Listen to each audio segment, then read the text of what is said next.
A União das Casas Espíritas da Zona Norte apresenta O Espiritismo está no ar, um programa que anuncia, esclarece e consola.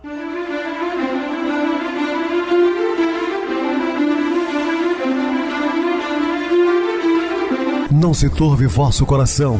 Credes em Deus, credes também em mim. Na casa de meu pai há muitas moradas. Se assim não fora, eu vou-los teria dito, pois vou preparar-vos lugar. O Espiritismo está no ar. Sintonize esta frequência. Pare, pense na vida, faça perguntas.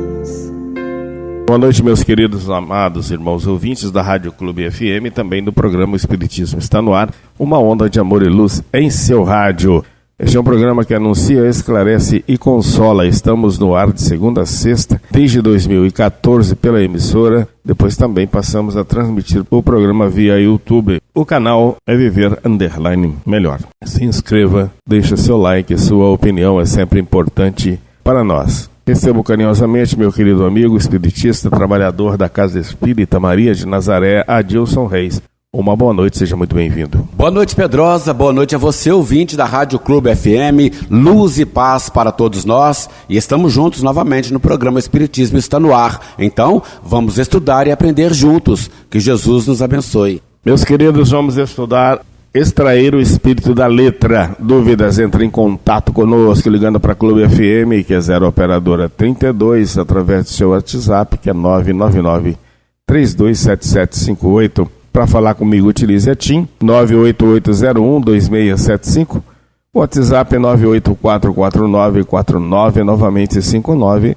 O e-mail, espiritismo está no ar, @hotmail.com. Interajam conosco, façam perguntas, tirem dúvidas, podem dar sugestões ao programa. Estamos à disposição dos ouvintes. Vamos agora para aquele momento muito especial que é o nosso momento de oração. Sintonize esta frequência. O Espiritismo está no ar. Momento de oração. A verdadeira religião é a do coração puro, que produziu uma religião pura, uma religião limpa. Não mascare a fé, nem a compare a coisas materiais. Deus é todo o espírito.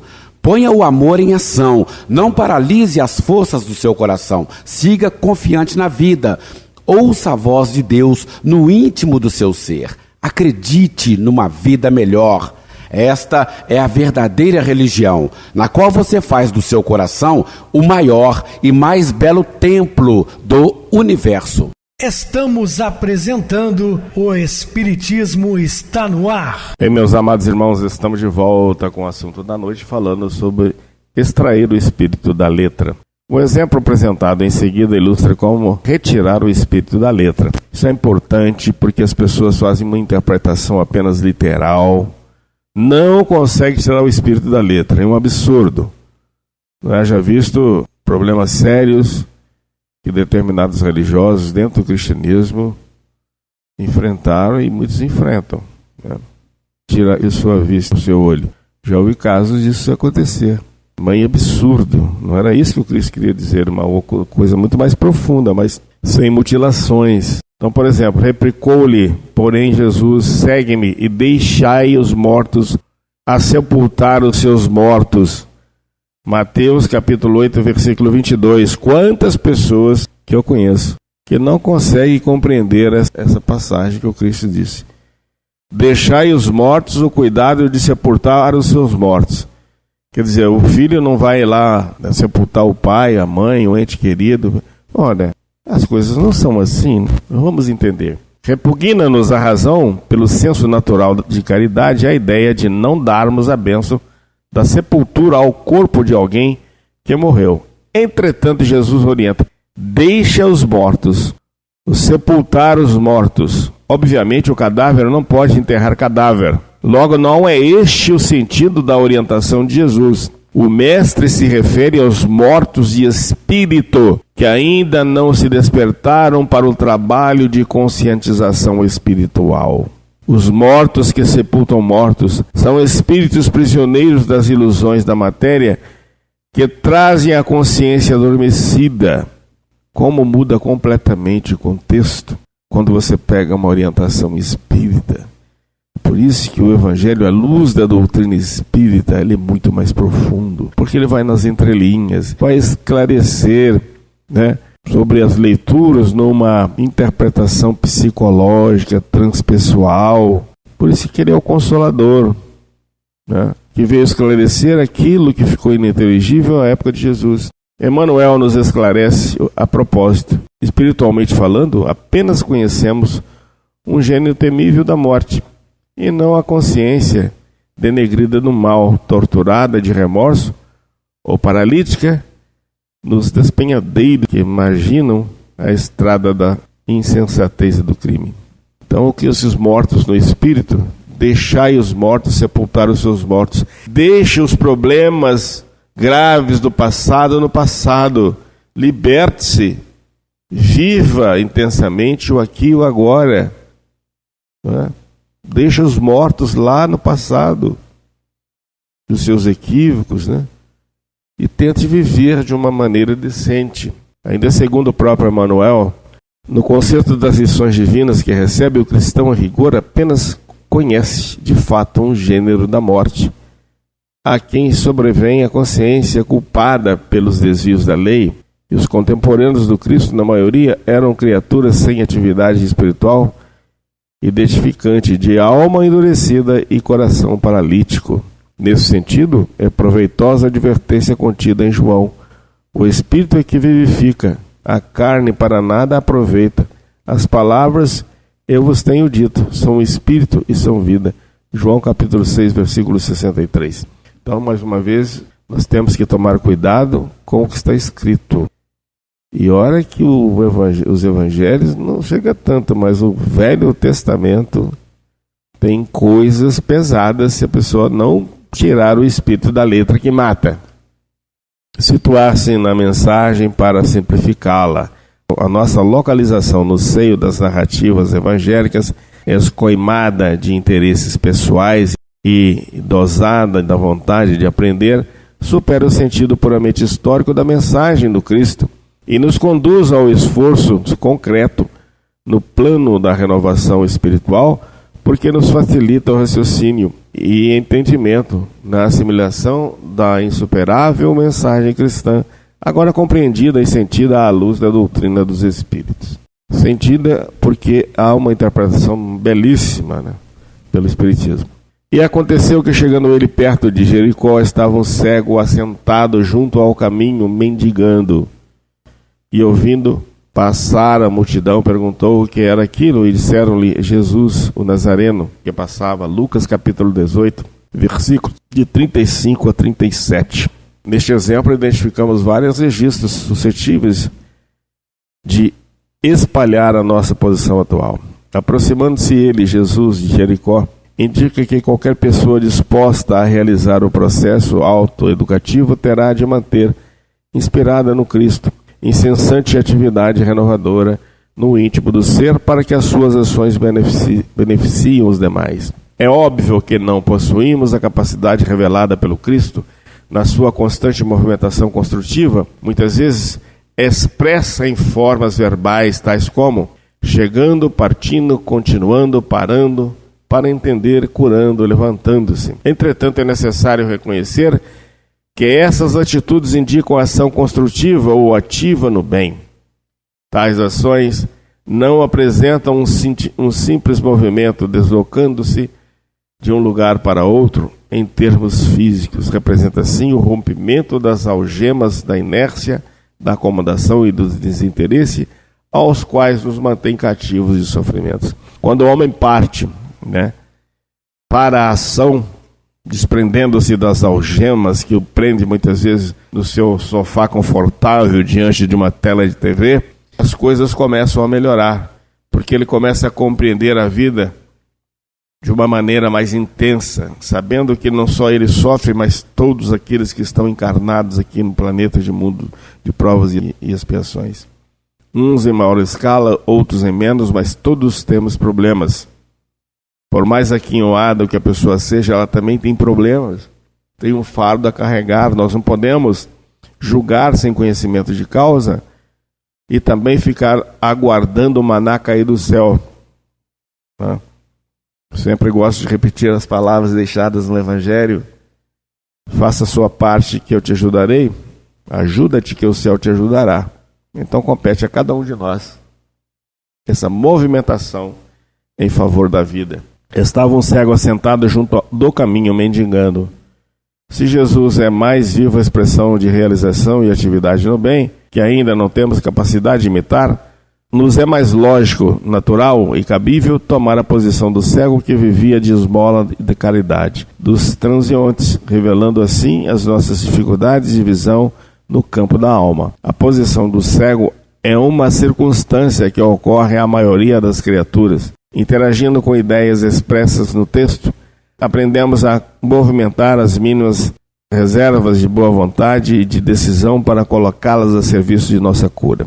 O cego, reconhecendo o próprio estado de necessidade, se aventurou e perguntar o que estava acontecendo. Esta simples indagação revela uma disposição de sair do estado de imobilidade em que se encontrava, reunindo o que possuía de melhor, pedindo Jesus que lhe concedesse condições de ver. Também somos cegos muitas vezes, cegos de ver as coisas boas do mundo, de ver os ensinamentos do Cristo, de olhar para o nosso interior. E ouvindo passar a multidão, se a posição do cego não é ideal ainda, que demonstre consciência do que se carece, não é muito tranquila também a nossa colocação perante a multidão. Quantas vezes até mesmo, como espíritas, já cônscios de nossas necessidades, ainda integramos impensadamente a massa, sempre indecisa e sem posição definida, a mesma que repreendia o cego para que não importunasse a Jesus? Quantas vezes nos deixamos levar por informações de terceiros, com discussões infindáveis, e começamos a participar como cegos daquelas coisas que não levam ninguém a nada? Disseram-lhe que Jesus Nazareno passava. Indica que em meio à nossa indiferença conseguimos identificar emoções, fatos e circunstâncias que nos encaminham para o bem e que podem ser aproveitados como lições valiosas. Este é o papel ocupado por pessoas que aparentemente surgem por acaso na nossa vida, mas que nos impulsionam para frente, realizando às vezes cooperação mínima, porém eficiente. Em geral, são pessoas anônimas que nos indicam ser o momento propício para as nossas melhorias ou cura, porque Jesus está passando. Quantas vezes somos chamados a atenção por transeuntes, a respeito de determinadas coisas que são profundas e importantes para nós. O estudo e a interpretação do Evangelho podem ser conduzidos por meio de um esquema simples e eficiente que considere aspectos relevantes da mensagem evangélica. Necessário também considerar que todos os fatos ou ensinamentos, embora se revistam de características históricas inerentes ao tempo em que ocorreram, se refletem nos dias atuais, uma vez que os ensinamentos do Cristo são atemporais. Na apreciação de uma passagem do Novo Testamento, podemos perceber conceitos de ordem geral. E seguindo para uma verificação mais particularizada, encontramos orientações substanciadas em um versículo, numa determinada expressão, ou até mesmo numa só palavra. É importante, assim, aprender a identificar características de que as expressões e as palavras se revestem, extraindo-as da forma literal com que se apresentam. Lugar, cargos e funções, circunstâncias, gestos, atitudes, pessoas, verbos, tempo e pessoa são itens que possuem uma mensagem intrínseca e que não podem passar despercebidos ao estudioso do Evangelho. O conhecimento dos fatos históricos e das posições geográficas nos auxilia na interpretação do Evangelho, favorecendo o entendimento da sua assistência espiritual. Por exemplo, na parábola do bom samaritano, temos estas informações. E, respondendo Jesus, disse: descia um homem de Jerusalém para Jericó e caiu nas mãos dos salteadores, os quais o despojaram e, espancando-o, se retiraram, deixando-o meio morto. E, ocasionalmente, descia pelo mesmo caminho certo sacerdote e, vendo-o, passou de largo. E de igual modo também um levita, chegando àquele lugar e vendo, passou de largo. Mas um samaritano que ia de viagem chegou ao pé dele e vendo-o, moveu-se de íntima compaixão. E aproximando-se, atou-lhe as feridas, aplicando-lhe azeite e vinho. E pondo-o sobre a sua cavalgadura, levou-o para uma estalagem e cuidou dele. Lucas capítulo 10, versículos de 30 a 34. A análise desta parábola exalta com razão a figura do samaritano, religioso considerado herege pelo fato de ser da Samaria e de seguir apenas os preceitos do Pentateuco mosaico. O texto destaca também que um homem fora assaltado e que outros religiosos, ao vê-lo caído na estrada, ferido e quase morto, não se dispuseram a auxiliar. Examinando as expressões que identificam pontos geográficos, Jerusalém e Jericó, muito podemos aprender. Jesus representa o centro das cogitações religiosas, local onde se erguia o Templo de Salomão. Assume igualmente o sentido de referência espiritual, simbolizando o ponto central do monoteísmo.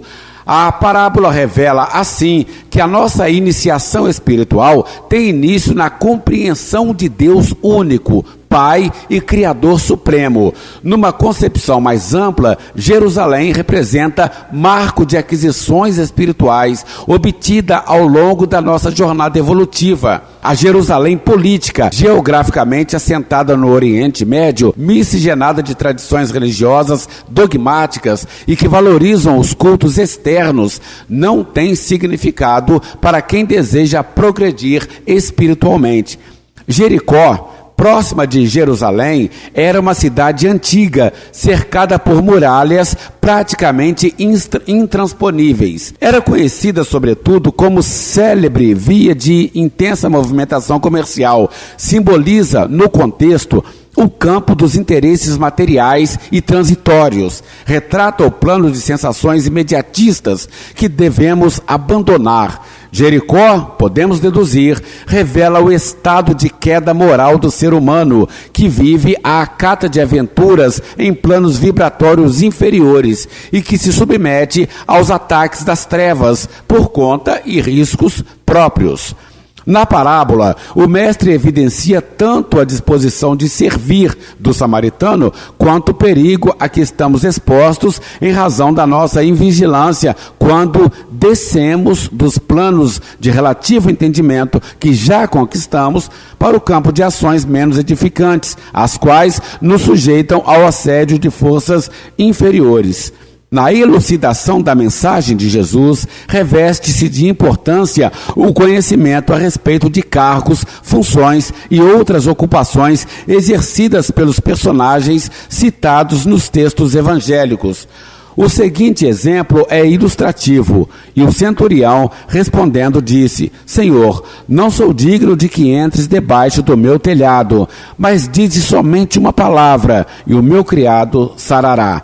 Mateus capítulo 8, versículo 8. As deduções espirituais deste texto se dilatam quando percebemos que um centurião, oficial romano, e por isso mesmo não sintonizado com os conhecimentos e condições inerentes ao povo judeu, pede um favor em benefício de outrem, não para um familiar ou amigo, mas para um criado. Além disso, as deduções que fez, com base em suas atividades normais, não se prendendo às normas, convicções e tradições judaicas, nos mostram como é simples e natural o entendimento das coisas de Deus, quando vibra em nosso ser a vontade de ver, escutar, sentir e servir com simplicidade, humildade e amor, como o centurião testemunhou. A observação cuidadosa das funções e dos cargos mencionados pelos evangelistas, tais como publicanos, príncipe dos sacerdotes, procurador, pescador e outros, proporciona, como vimos, maior amplitude à compreensão da mensagem. A apreciação de duas passagens evangélicas que se seguem mostra a força do aprendizado oferecido pelas circunstâncias da vida. E Jesus, chamando os seus discípulos, disse: Tenho compaixão da multidão, porque já está comigo há 3 dias e não tenho o que comer.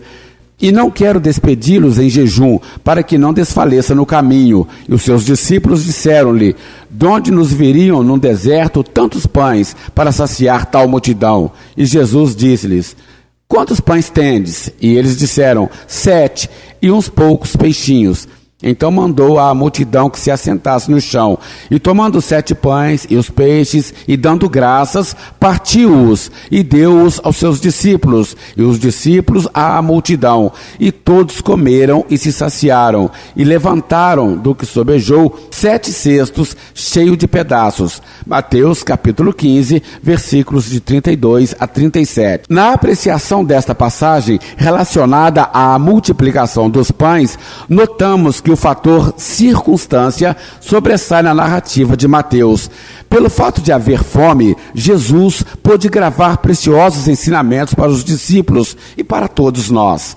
Assim, enquanto o Senhor identificava a necessidade, multidão com fome, procurando recursos para solucioná-las e aplicando medidas concretas, os discípulos apenas enxergavam barreiras e problemas, interrogando: de onde nos viriam num deserto tantos pães para saciar tanta multidão? E entrando num dos barcos, que era o de Simão, pediu-lhe que o afastasse um pouco da terra, e assentando-se, ensinava do barco a multidão. E quando acabou de falar, disse a Simão: faze-te ao mar alto, e lançai as vossas redes para pescar. E respondendo, Simão disse-lhe: mestre, havendo trabalhado toda a noite, nada apanhamos, mas porque mandas, lançarei a rede. E fazendo assim, colheram uma grande quantidade de peixes, e rompia-se-lhes a rede. Lucas capítulo 5, versículos de 3 a 6. A leitura deste fato põe em evidência, sem muito esforço, temas gerais que estão embutidos nos ensinamentos de Jesus, tais como fé, obediência, trabalho, conhecimento. No sentido específico ou particular, encontramos subsídios para valiosos aprendizados. Vejamos. E, respondendo, Simão disse-lhe: mestre, havendo trabalhado toda a noite, nada apanhamos, mas sob tua palavra lançarei a rede. Orientação da doutrina espírita, percebemos que o trabalho de toda a noite reflete o esforço evolutivo desenvolvido ao longo das reencarnações. Indica que, sem o entendimento evangélico, as nossas aquisições espirituais são infrutíferas, mas, tendo fé na palavra de Jesus, sempre encontramos os elementos necessários para iniciar a nossa ascensão espiritual. O trabalho a que se refere Simão não havia oferecido os frutos que se esperavam, porque fora realizado à noite, isto é, em meio às trevas da ignorância e da incompreensão, muitas delas ainda vinculadas ao nosso espírito. A noite caracteriza-se por ausência de luz. É um símbolo da escuridão que ainda prepondera no nosso espírito, indicativo dos diferentes tipos de imperfeições que albergamos. Esta situação, entretanto, pode ser alterada se decidirmos agir sob o peso da palavra de Jesus. A nossa transformação moral e intelectual demonstra que não é suficiente estarmos sintonizados com a luz. É imperioso reconhecer a nossa pequenez e adotar atitudes renovadoras, resolutas, seguindo o exemplo do apóstolo Pedro. Este devotado servidor se propôs a lançar a rede numa demonstração de humildade e de consciente confiança no Senhor.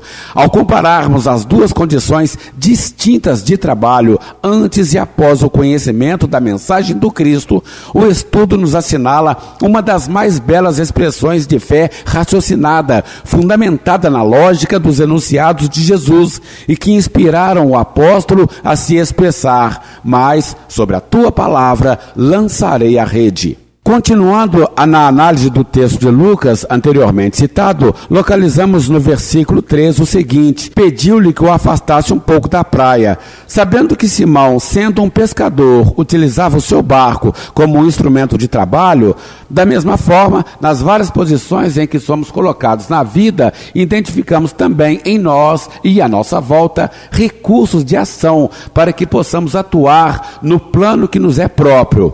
O lar é o ambiente inicial, mas que se prolonga nos centros de interesse profissional e se configura em outras formas, nas relações sociais, nas facilidades disponíveis, nas informações que ouvimos ou sabemos, nas manifestações do falar ou do agir. À medida que nos dedicarmos à aquisição de valores espirituais, mais se acentua a necessidade de nos colocarmos à disposição do Cristo. Para isto, cabe-nos tão somente atender ao nosso pedido, afastar um pouco da praia, ou seja, das cogitações materiais, puramente transitórias, para que as autênticas expressões de espiritualidade que partem das esferas mais altas circulem entre nós, clareando os caminhos e favorecendo o entendimento da boa nova.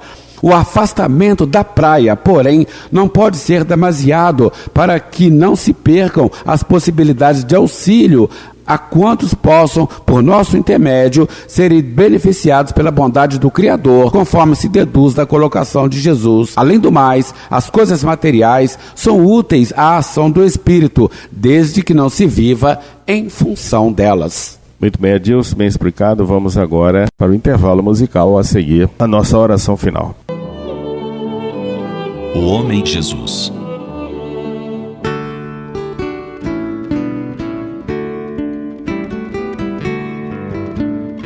Dezembro é um mês muito especial, como são todos os meses de dezembro.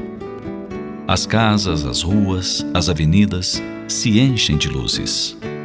Cantos, cantigas, dramatizações do nascimento de uma criança singular se reprisam em escolas, templos e associações. Em nome de um menino, os corações se sensibilizam e cada qual procura tornar muito bom o dia do Natal. Eclodem emoções. E ante tanta sensibilidade que desfila ao longo desses dias, é de nos indagarmos: quem é essa criança cujo nascimento é evocado, mesmo após decorridos mais de 20 séculos da sua morte? Porque, afinal, costumamos comemorar o aniversário na Terra dos que estão conosco. Depois que realizam a grande viagem rumo ao invisível, nós lembramos outras datas. Mas ninguém pensa em realizar festa de aniversário para aquele que já se foi.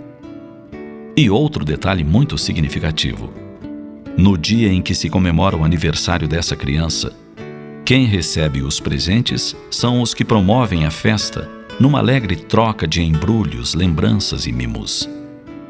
Só mesmo um espírito tão grande quanto o do Cristo poderia atravessar os séculos e prosseguir lembrado. Foi tal a revolução que promoveu no espírito humano que a Terra o recorda ano após ano. Sua revolução não utilizou armas de fogo, ferro ou aço. Foram, no entanto, as mais invencíveis armas do amor e da bondade. Desde o nascimento exemplificou. Rei das estrelas, Senhor dos espíritos, tornou-se criança, adolescente, homem e viveu com os homens. Demonstrou através de pouco mais de 3 décadas que não importam as circunstâncias, quem deseja ser bom pode sê-lo. Viveu em período em que a política romana comandava o mundo, em que a hipocrisia farisaica imperava, e, no entanto, manteve-se puro. Lecionando humildade ao nascer em um berço de palha, traduziu a lição do trabalho na carpintaria de seu pai José. Ele que moldara, junto com o Pai Supremo, as formas da terra que habitamos, não se envergonhou de domar a madeira e transformá-la em bancos, mesas, utensílios domésticos outros. Senhor e Mestre, em cada momento de sua vida, ensinou pelo exemplo, testificando que o bem vence o mal, a luz vence a treva.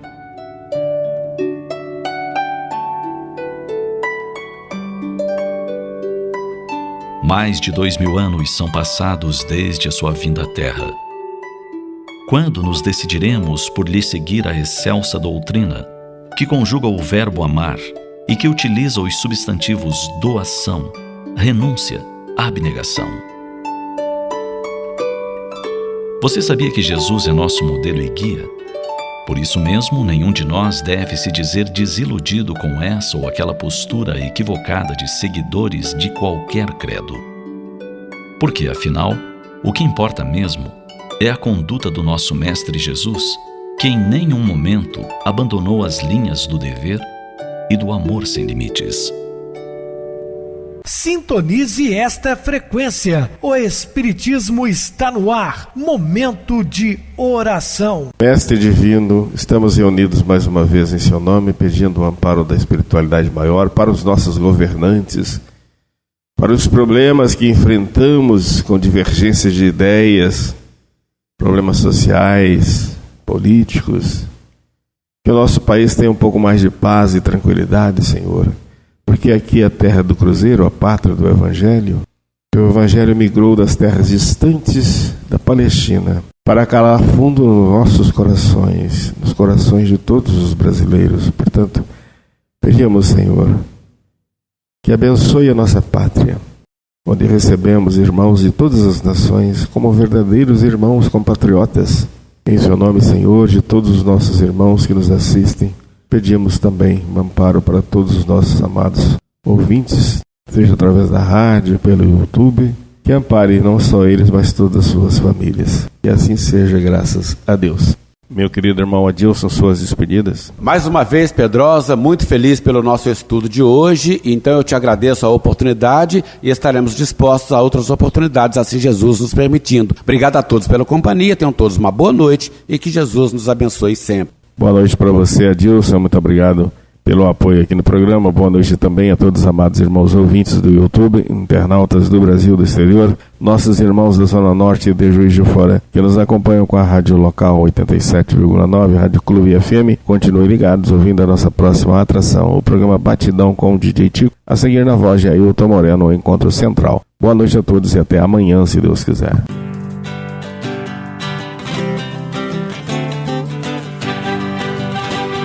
A União das Casas Espíritas da Zona Norte apresentou O Espiritismo está no ar, anunciando o Evangelho de Jesus, esclarecendo sua mensagem, consolando corações. Olhe pro céu e descubra imagens de luz.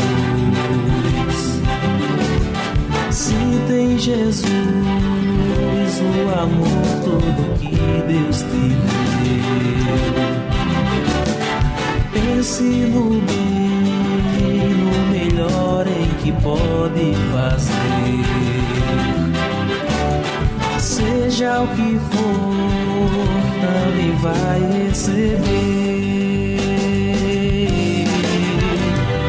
De coração, ajude-me, irmão, a caridade é o caminho do amor.